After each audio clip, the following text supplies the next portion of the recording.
Alors bonjour tout le monde, nous sommes toujours dans le chapitre sur les inéquations et la géométrie analytique. Dans la dernière vidéo, on a vu la théorie du cours 4, la formule de la distance entre deux points.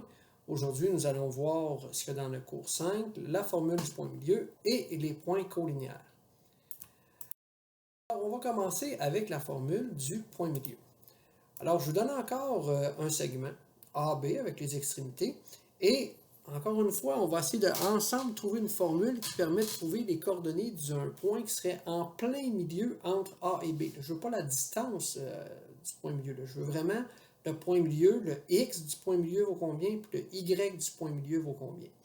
Donc, vous pouvez peser sur pause de la vidéo, le trouver par vous-même, puis après ça, on va voir si vous avez réussi. Alors, si on veut trouver les coordonnées d'un point milieu qui est ici, la stratégie est la suivante. On va faire comme dans la formule de la distance entre deux points, on va aller se tracer un triangle rectangle ici. Et là, ce qu'on voit, c'est que le point milieu qui est ici, là, sur le segment AB, sa partie en X, dans le fond, est en plein milieu du segment qui est là. Donc, le milieu du segment qui est là, de A jusqu'au point d'intersection ici, là, le milieu, c'est en plein 8. Puis comment j'ai fait pour trouver 8? C'est le milieu directement entre 2 et 14. Donc, comment je fais pour trouver le milieu entre 2 et 14? Je peux faire la moyenne des deux. 2 plus 14 divisé par 2, ça me fait 8. Même raisonnement ici.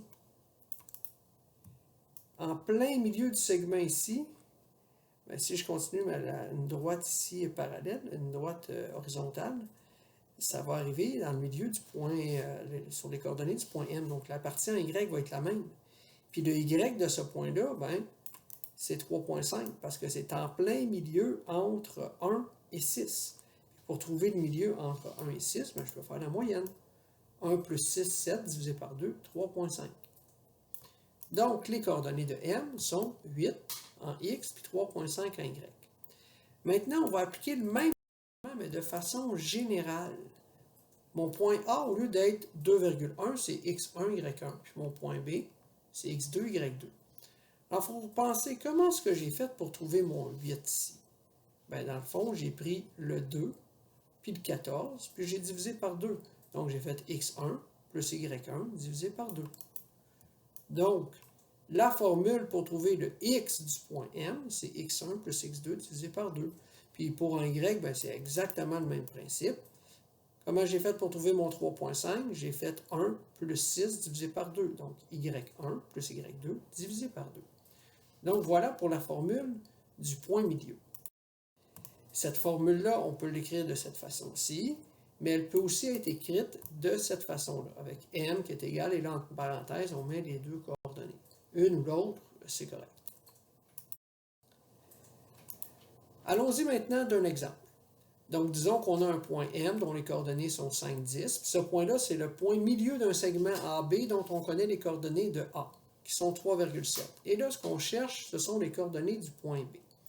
Donc, on va faire un schéma de la situation. Okay, j'ai mon point A qui est là, mon point M qui est là, puis B, je ne le connais pas.